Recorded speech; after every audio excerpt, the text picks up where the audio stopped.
Assalamualaikum. My name is Syaafatul Azma binti Muhammad Zuraimi, matric number F2029. My group topic is Muslim friendly tourism, Malaysia win first place, which is Malaysia ungguli tempat pertama pelancongan mesra Muslim. Malaysians rank first in 4 out of 6 sector in the Global Islamic State Economic Report SGIE 2020/21, including being named the best country for the Muslim-friendly tourism sector. Malaysians also received the best mark for the halal food, Islamic finance, cosmetic and pharmaceutical sector. In fact, Malaysians was placed second and fourth respectively for media and recreation and modest fashion. In the Muslim-friendly tourism sector, 200.3 million Muslim tourists contribute 790 billion in travel expenditure in 2019, proving its high potential. However, the COVID-19 pandemic crippled the development of this sector, which is expected to recover to pre-pandemic level in 2023. The issue in Muslim-friendly hospitality and tourism industry is tourism industry affected by COVID-19 pandemics. Today, after almost 5 months of the COVID-19 pandemics, many domestic and foreign tourism center owners have had to take the decision to close their premise. This also affects players in the industry, especially those working with airlines and hotels. The tourism industry is one of the main contributors to Malaysian income, which is 15.3% of the country's gross domestic product. As of February 2020, Malaysia suffered a loss of 3.37 million due to the cancellation of tourism package. Several big brand hotels in Malacca have announced the closure of their operation as they do not want to incur greater losses due to the absence of customer. The good news is that Malacca intends to provide employment opportunities to workers in the tourism industry after the COVID-19 outbreak ends. Pulau Langkawi, an island known as a duty-free island, was also affected. The tourist area is gloomy, empty and with no activities. Pantai Chenang, which is always busy with water sport activities and relaxing on the beach, also become quiet. The absence of tourists to the island has affected the income of full-time tour guide as well as independent tour guide who work as ambassador, who depend on sources of income with the presence of tourists. Those affected had to turn to other sources of income such as e-hailing and online business, even though it was still not enough to cover daily needs. That's all from me, and next presenter is fathihah. Thank you. Assalamualaikum. My name is fathihah binti Abdullah halim, my matric number F2027. Okay, today I want to explain about impact on the food supplier industry.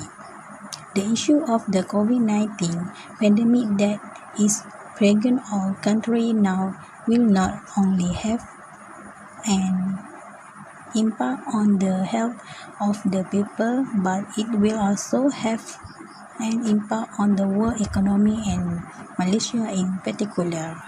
Okay, next. Gardenia Bakery KL Sendirian Berhad has increased its production to 2.2 million loaves of bread a day to its 5 factories, the Emperor for 24 hours.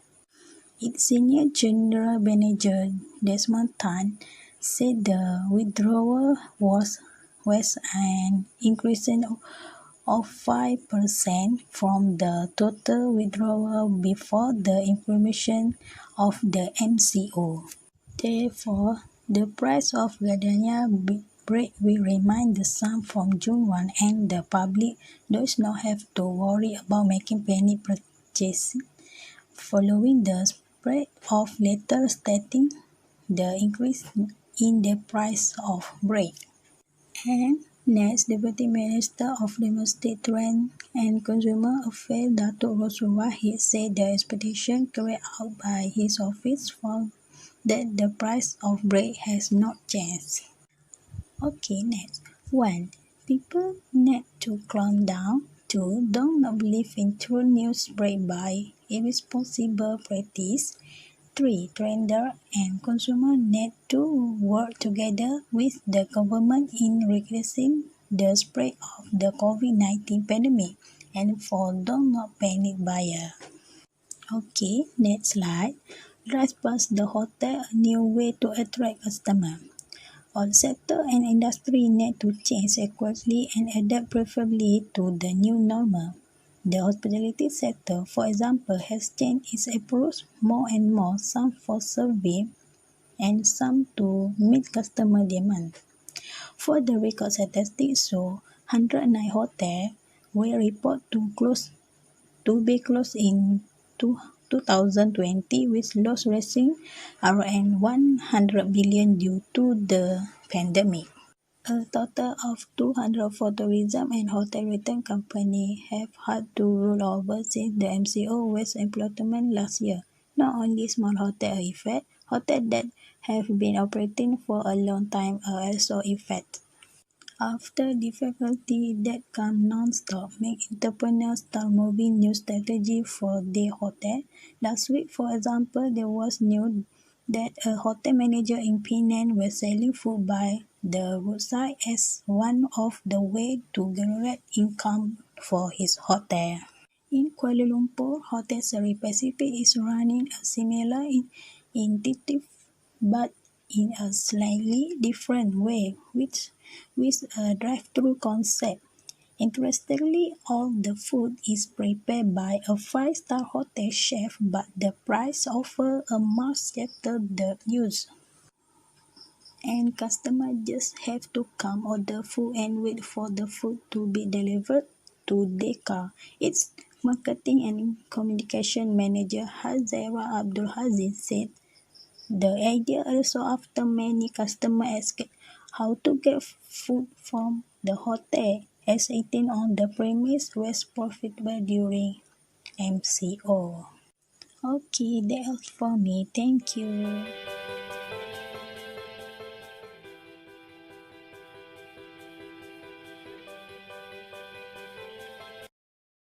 Assalamualaikum sister. I just saw news on TV about the dark tourism sector in our country. Why is the tourism sector declining? Why are the challenges faced by travel agency of pandemic COVID-19? Waalaikumsalam. It's good you are watching TV on current issue. Our country is now experiencing economy due to COVID-19.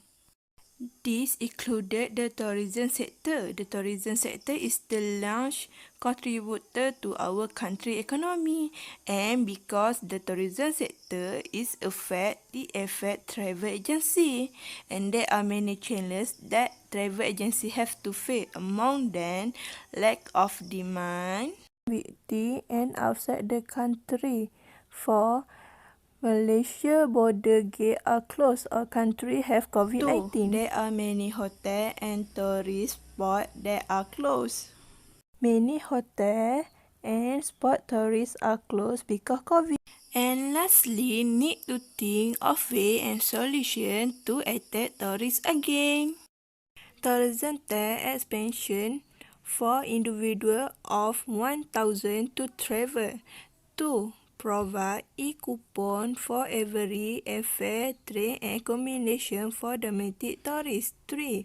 Offer promotion for tourists who use their service. What are the ways we can help them?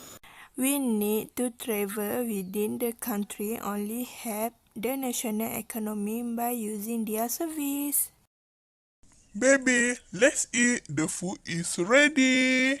Okay, mommy. Wait. Thank you, sister. Good night. You are welcome. Good night too. Thank you to my friend Zarina binti Rahim.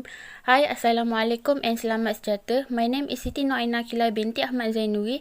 My matric number is 17-F18F2021. Today I want to present about challenge of the halal food sector during the pandemic season. Gardenia increased production 5% to 2.2 million loaves of bread a day. Withdrawal was an increase of 5% from the total withdrawal before the implementation of the Movement Control Order (PKP).